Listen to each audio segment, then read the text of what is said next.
Welcome to Around and Around, the OCD Circle. My name is Elizabeth, and I have been living with obsessive-compulsive disorder for over 60 years. I am not a therapist or a member of the medical community. I am just an ordinary person like yourself who will be sharing my thoughts and experiences with you, with the hope that you will feel less alone. If you don't have OCD, I hope you will learn some information that will help you understand this disorder better. Some of the topics I will be covering may be triggering for you as a listener. If so, I apologize in advance. Since I don't know what your triggers are, please refer to the episode summary in the show notes before listening to each episode. If at any time you feel like hurting yourself or ending your life, please call the 988 Suicide and Crisis Lifeline by dialing 988 if you are in the United States. It is open 24 hours a day, and you will be connected with the nearest crisis center to receive immediate counseling and local mental health referrals. Now, on to today's episode.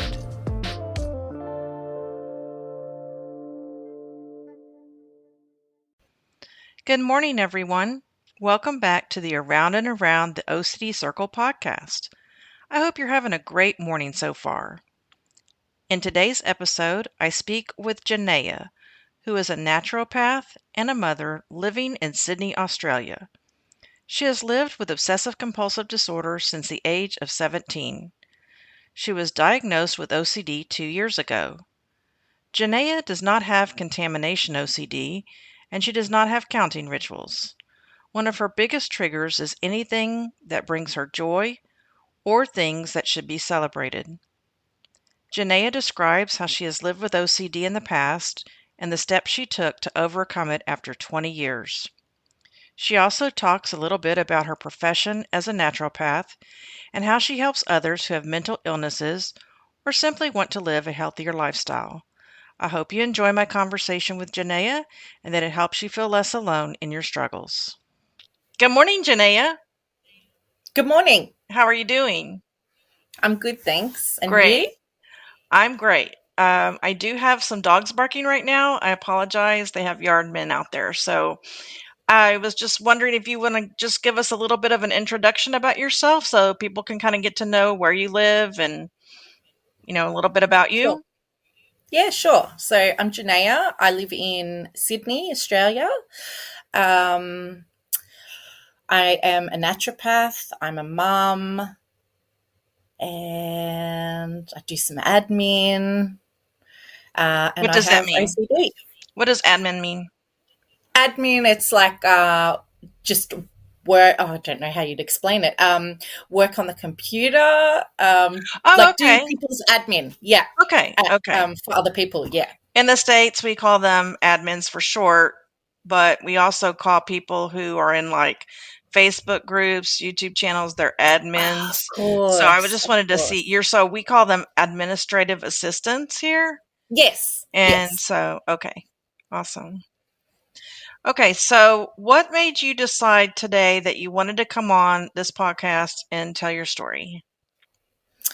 I think I've lived with OCD as far as I can remember, I think around since I was 17, 18 years old. But I only was diagnosed 2 years ago. And that was because I didn't know that I had OCD. And since I have found out what I have been able to take the right steps and get help. And at the moment, I know OCD is one of those things that can come back, but at the moment, I like to think that myself recovered in the way that I know how to handle my symptoms, and my life is amazing now compared to how it was. And if there's one person I can help out there work out that they have OCD and they don't know that they have OCD, that's all I can ask for, because it's life-changing. That's awesome. So how long do you think you lived with OCD without knowing what you had? At least 20 years. Wow. Okay. Yeah. And it definitely got worse over time. Mm-hmm. So I think it kind of started as more of an annoying thing, but as I got older, I guess as things became more important to me, my symptoms got worse, if Mm-hmm. that makes sense. Was starting to affect your daily life more? 100%. Mm-hmm. Yeah. But I think I just thought it was me. I thought I was a bit broken. I didn't realize that it was, I had been diagnosed a few times as having anxiety. And so I would see people for that. But sometimes what I was being asked to do with treatment for anxiety actually made my OCD worse. So I'd stop doing it. Yeah, I was going to ask you, I've never been to Australia. My grandmother went 3 times. If it wasn't for the plane ride, I'm petrified of airplanes, I would have Right. gone already. But I was curious how mental illness and specifically obsessive compulsive disorder is viewed over in Australia. Is it something that's talked about? Is it diagnosed pretty well? I mean, I guess in the last 20 or 30 years here, it's been brought up more by people.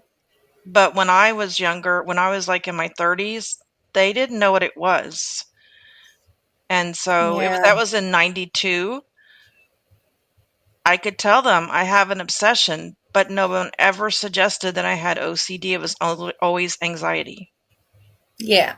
Well, it's again, that's hard for me to answer because, like I said, I went to a few people to be assessed, and I went for help because I couldn't live the way I was living. But they would always say to me, "Yes, so you've got anxiety," and I would work with these people for a little while, but it never really felt right. And it was actually my husband who he was listening to a podcast 2 years ago, and it was a woman sharing her experience with OCD. And he came home and he said, "Look, I really want you to listen to this," because he'd said in the past, "Oh, I reckon you have OCD," but I didn't know what OCD was. To me, I was like, my house is a pigsty. There's no way I have OCD, because that's kind of all I knew about OCD. But anyway, when I heard this woman talk about her experiences, I could really relate. And that's when I was like, oh my God, like I might be able to get some help here. So literally within 2 weeks, I was Googling and I found myself an OCD specialist, a therapist who specialized in OCD. I contacted her, I was diagnosed, and we were starting treatment. So that's what we're trying to do here is get stories out so others don't feel as alone. Yeah. And so that's incredible that even 2 years ago, they were not even suggesting that you had it. No, and I think That's once I found the right person to right. talk to, Hmm. they could help me, but Hmm. I had to find that myself, I think. And I think it's because my OCD, like now that I've come across a lot of people with OCD, I follow a lot of advocates on Instagram and so much and so forth, and I really see myself in them. But before, if you weren't looking for it, you wouldn't know.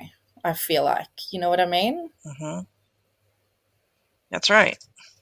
Because I do have a messy house. I don't have obsessions with germs. Like, I don't need to count to certain numbers. It's all these things that you hear about a lot to Hmm. do with OCD. But for me, it was more like, my obsessions are anything to do with causing harm to people,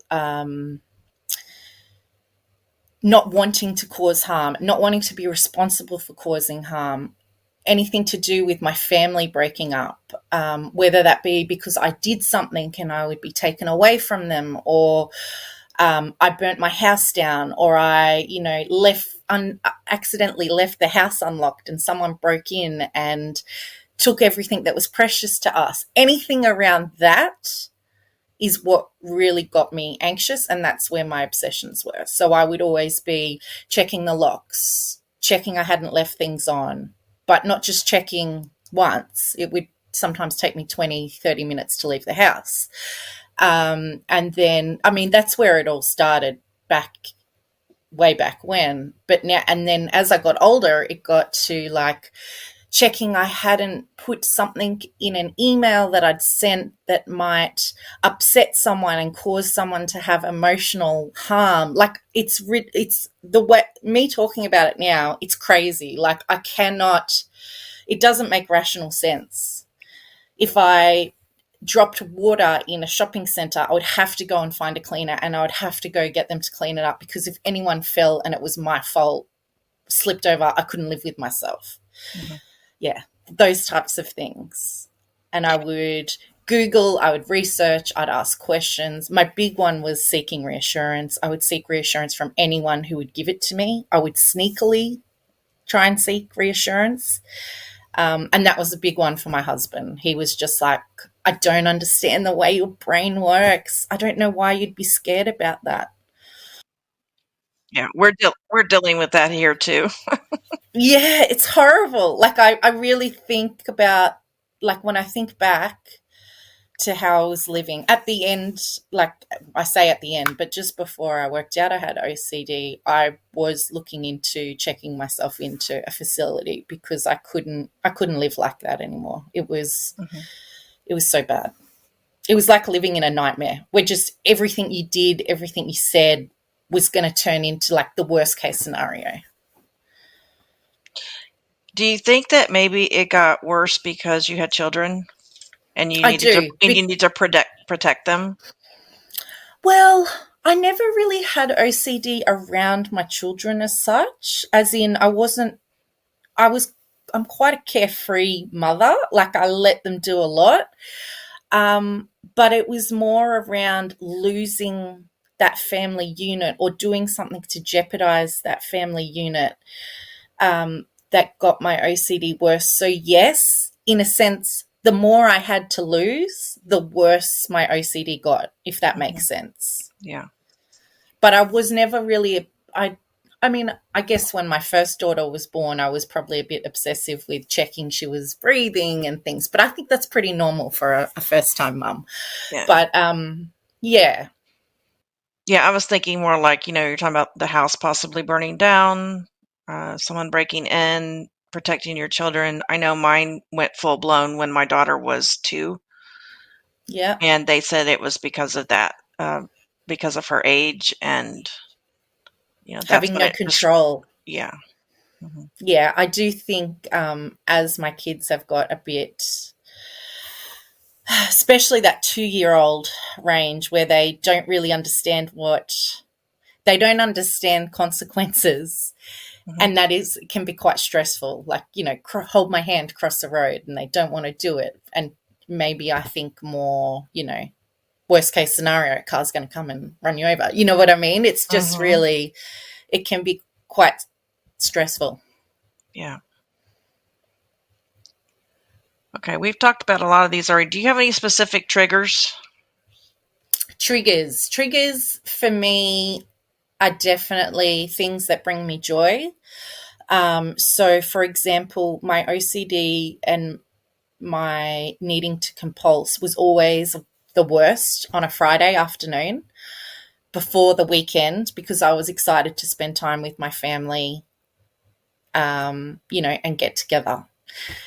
Uh, just before a holiday would always increase my anxiety, that anticipation of excitement. And it's almost like the way I see OCD, I don't know if this is a bad way of looking at it or anything, but for me, I always found I call it a man, I don't know why, is a real bully that just wanted to steal any joy that I had. So whenever I felt good or happy, you know, I'd always get this pang of, but what about this? Or what if you did this? Or what happens if this happens? That's so for me, things I look forward to is a massive trigger, Hmm. or things that should be celebrated, or my successes. They're the types of things that trigger me.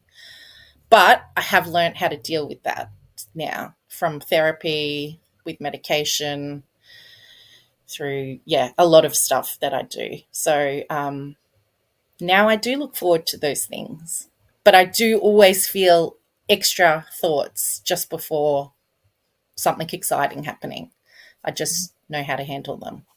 Yeah, and that's real interesting because I used to say I had a happiness level or a happiness scale. I remember using that term and that I was getting too happy and it scared me to be too Yeah. happy. That was years ago, but that brought that back. Thank you. I appreciate that.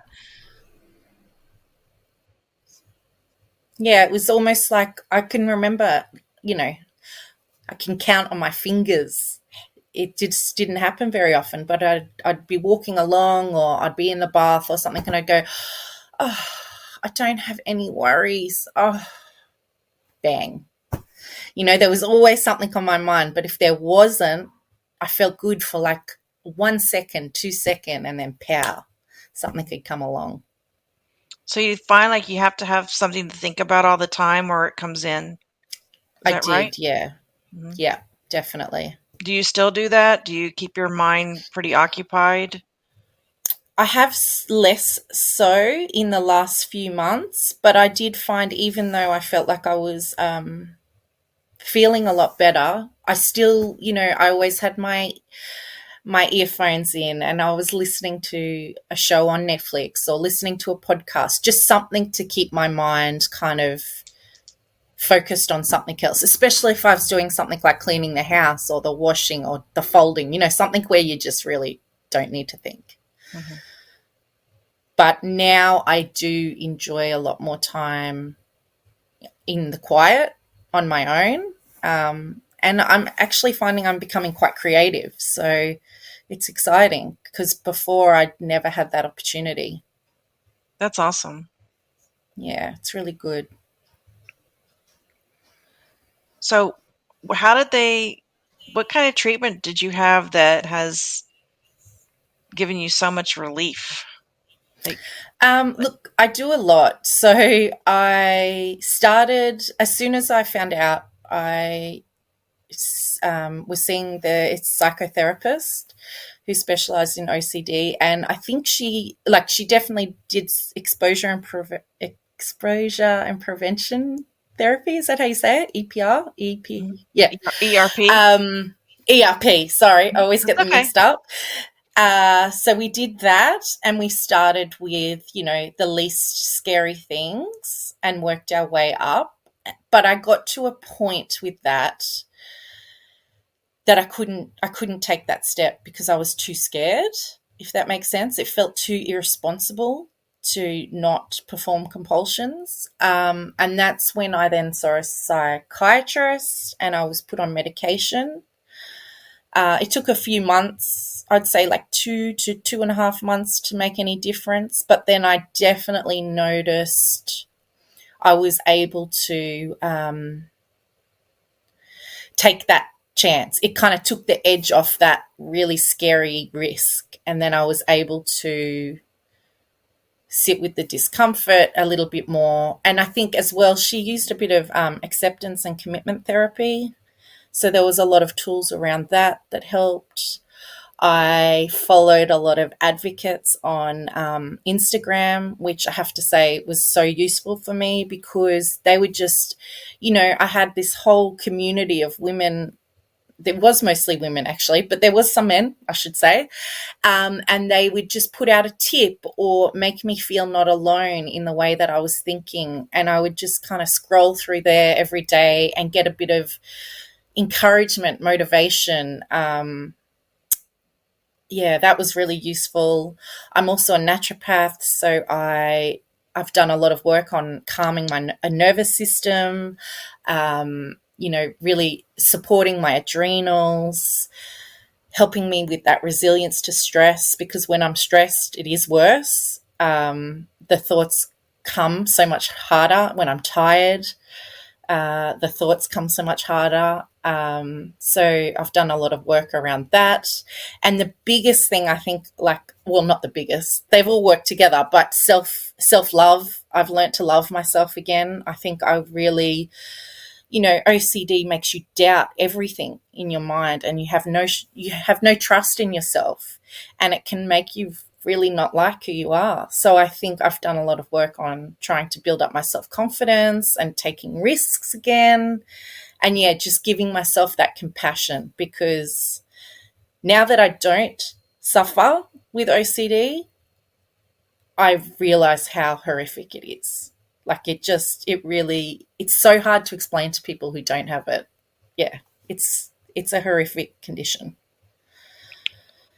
You mentioned some Instagram advocates. Do you have Yeah, any that you can think of that you could tell our listeners so that they could go over to Instagram and follow yeah, those? And I can, if you send them to me, I can put them in the show notes. Absolutely. yeah. I'll do that. I'll do that Okay, because so there's for so those of many, you who are and listening, I'm going to put these in the show notes, some Instagram advocates for you to go check out that will maybe help you feel better and, give you some peace in your day and also help you feel less alone. I am not competing with anyone. I'm just one of many who's trying to bring awareness. So I'm real big on knowing this question. I'm getting ready to do an interview. It's going to come out probably after yours with a husband and wife team. And one has OCD and the other one does not. And we're going to talk about how the spouse sees it from his end, you know. And so you don't talk just about your spouse, but I'm just curious how your family reacted when they found out you were diagnosed. Did it help things or did it make things more clear to them? And then do they do anything to assist you? Which you've already talked a little bit about your husband. He was the reason that you found out you had it, you know? yeah, he's great. So, Sure. So when I found out I had OCD, I think obviously my husband was so happy because um, we could deal with it, if that makes sense. Because up until that point, it was always like, I don't know what to do here. Like, we don't know what to do. Um, I think it made a lot of sense for my parents because, they had to deal with a lot of my reassurance seeking.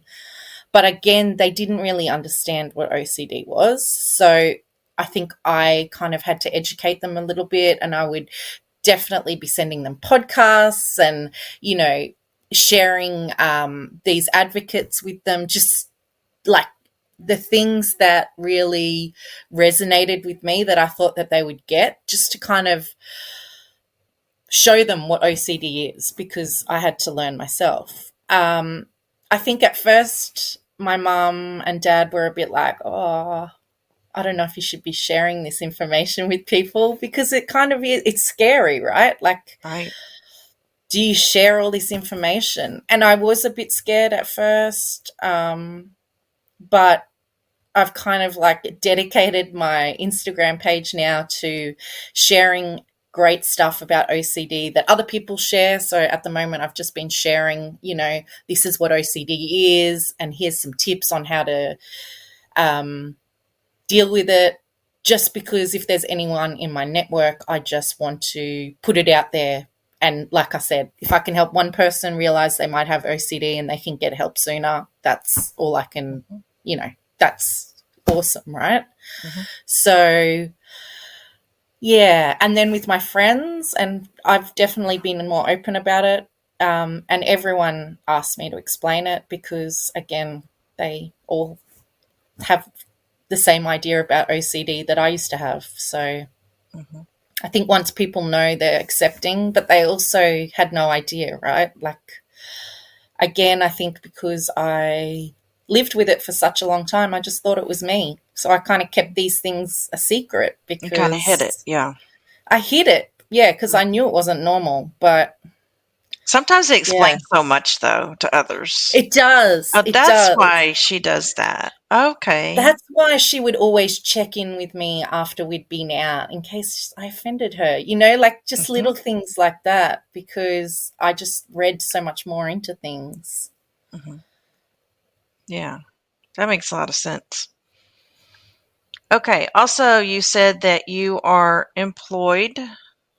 I was wondering if OCD has interfered in your workplace or your employment. Or Yeah, again, and also relationships? Have you lost any friends because of it? I don't think I've lost any friends because of OCD.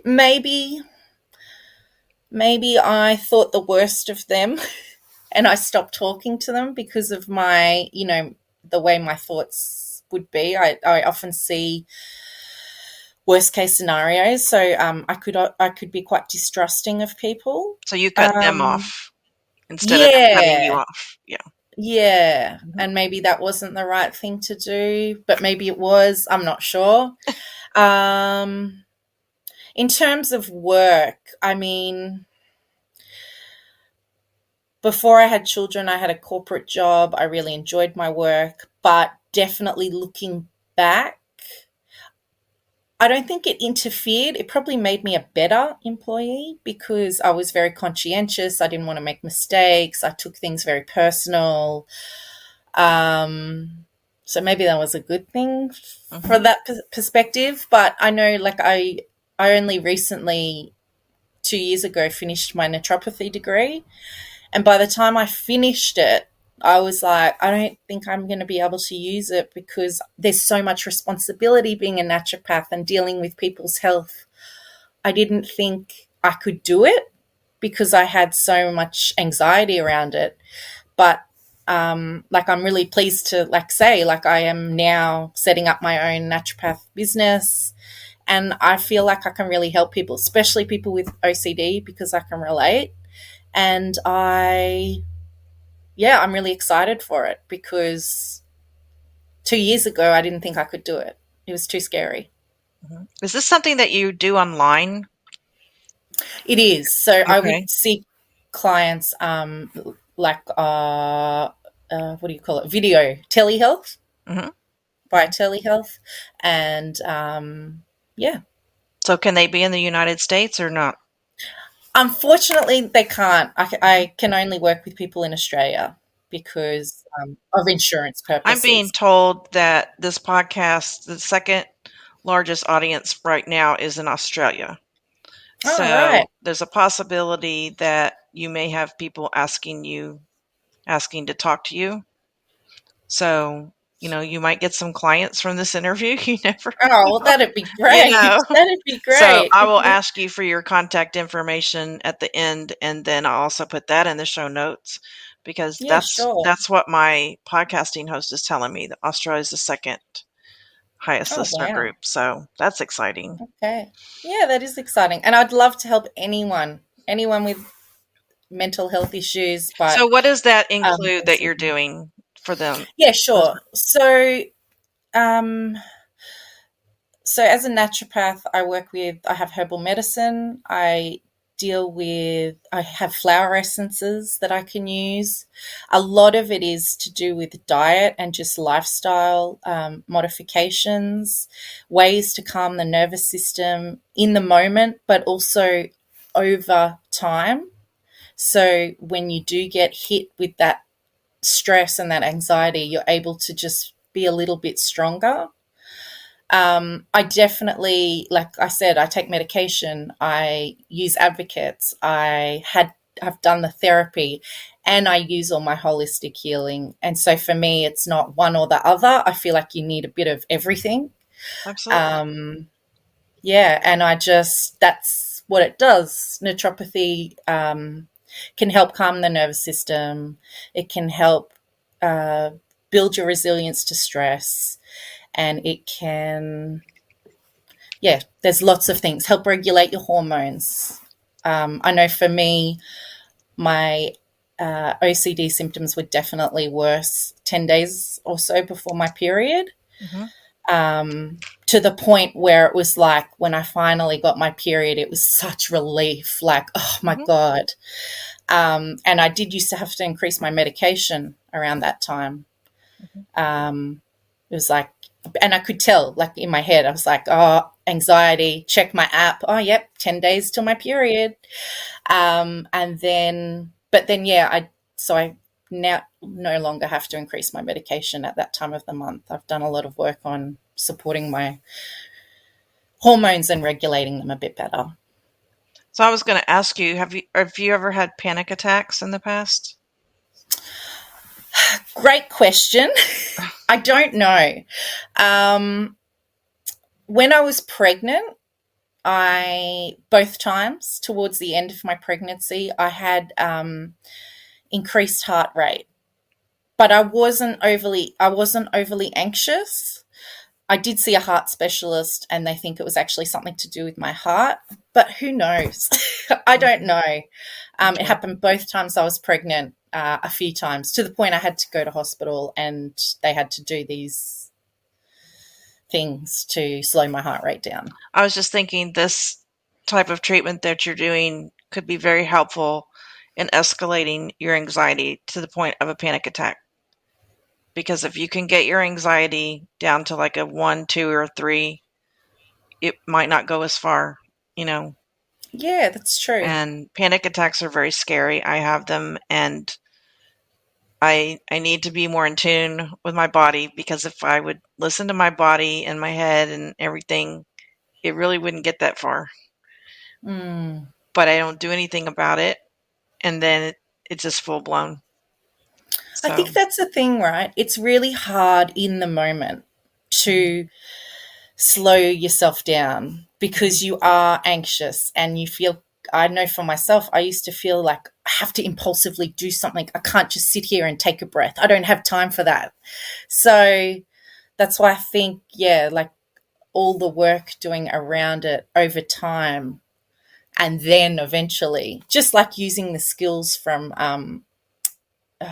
just from therapy, right? Like I remember some of the skills I practiced, like one was putting the thoughts on a train and letting it just go past and letting it come back, but not getting anxious about it. And I remember the first few times I did that, I was like, oh my God, this is so frustrating.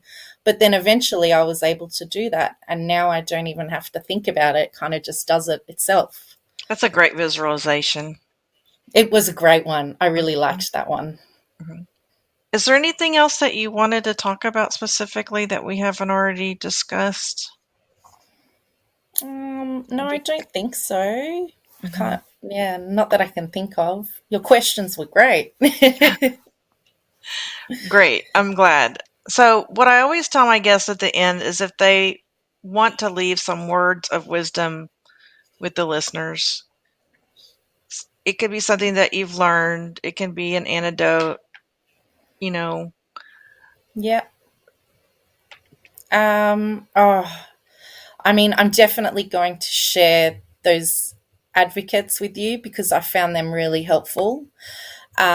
And I guess, like, I mean, everyone's different. And I have noticed, like, there's a lots of different types of OCD.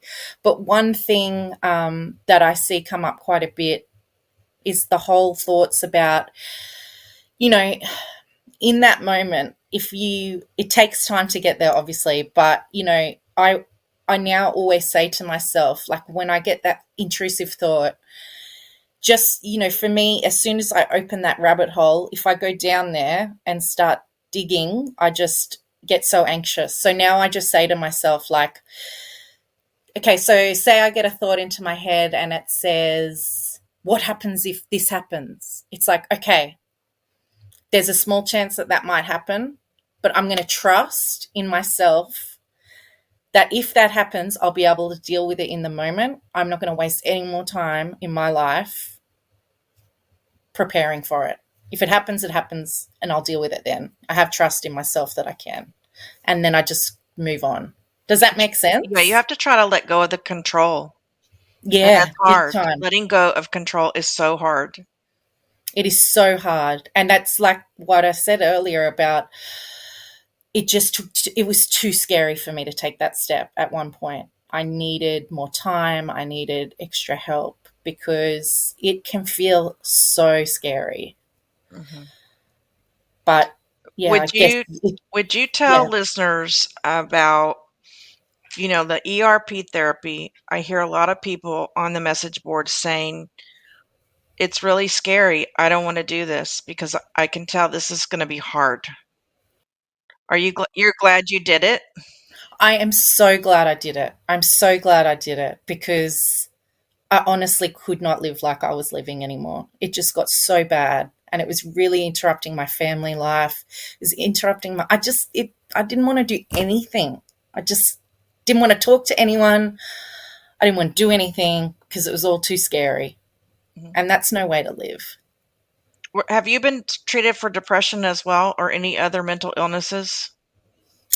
I haven't been treated for it, but yeah, they have said when I was being assessed at one point, I can't remember, they definitely thought I had depression as well. Mhm. And I think sometimes our OCD can be the cause of depression Of course, because of we just course. get so down on ourselves because, like, why can't I make this stop? Yeah, Why and I can't I was make really angry at myself because I felt like I have everything I could ever want and I'm still not happy. But it was, and like I said before, the more I had, the worse it got because I was more scared of losing what I had. So it was like you say, like round and round circle, right? It's just Mhm. vicious circle of like there's no way out. It Absolutely. was almost like if I had nothing, I would have nothing to worry about, right? But then I'd Right. want more. So yeah, tough. Yeah, I would go as far as try to push things away, push people away, push opportunities away, Definitely push because it's like opportunities away. I don't know if it was that I didn't deserve them, but it was like I didn't deserve to be happy. I couldn't handle that much happiness because something Exactly. was going to go wrong. I was always Yep. waiting for D-Day. Me And too. things are too good right now. I can't handle this. Things are too good right now. Something's getting ready to explode, you know. Yeah. So then I would cause a problem. Uh, Yep. you know. That's it. It is. Like for me, I often felt like I was self sabotaging Mhm. because it was like everything's good. I can even remember, like, just when you said that, like laying on the bed with my daughter, tickling her, we're having a good time. And then it's like, this could all be taken away from you. You're not allowed to have this much fun. Like Mhm. that's how I see OCD. It's just like this bully that wants to take everything good. Oh, And you're not letting it win or him win. I'm not letting it win. That's No, not awesome. anymore. Yeah. Thank you. Anything else you want to add? I really love what you're doing. I think it's great. I've listened to all your podcasts now. Oh, really? Okay. Well, Yes. they get better. Okay. I'm getting used to it now. And the beginning, it was really rough. And I've got probably 6 more interviews lined up. So Oh, great. I feel like if I can give a platform for people to come on and share their story, that's just even more important than it is for me to be sitting there at the microphone. Oh, it's I'm great. excited that people are being so brave, and that's you included. It is courageous to come on and tell about something so personal and so It painful, but I'm is. glad that you have come out of it, you know, strong, and you're always welcome to come back on if there's anything you ever want to talk about, any topic. And it was great meeting you today. Yeah, great meeting you too. Thanks, Beth. All right, thank you. I hope you enjoyed my conversation with Janaya. She mentioned OCD advocates on Instagram, and I have listed some of them in the show notes below, along with her website where you may contact her. Don't forget, if you'd like to be a guest on a future episode, just message me at one of my social media contacts, which are also listed below. And remember, I now have a Facebook group around and around the OCD Circle. I welcome you to join that Facebook group where we all talk about our disorder and support one another. Until next time, keep smiling. It's going to be okay. I'm in your corner. You are not alone.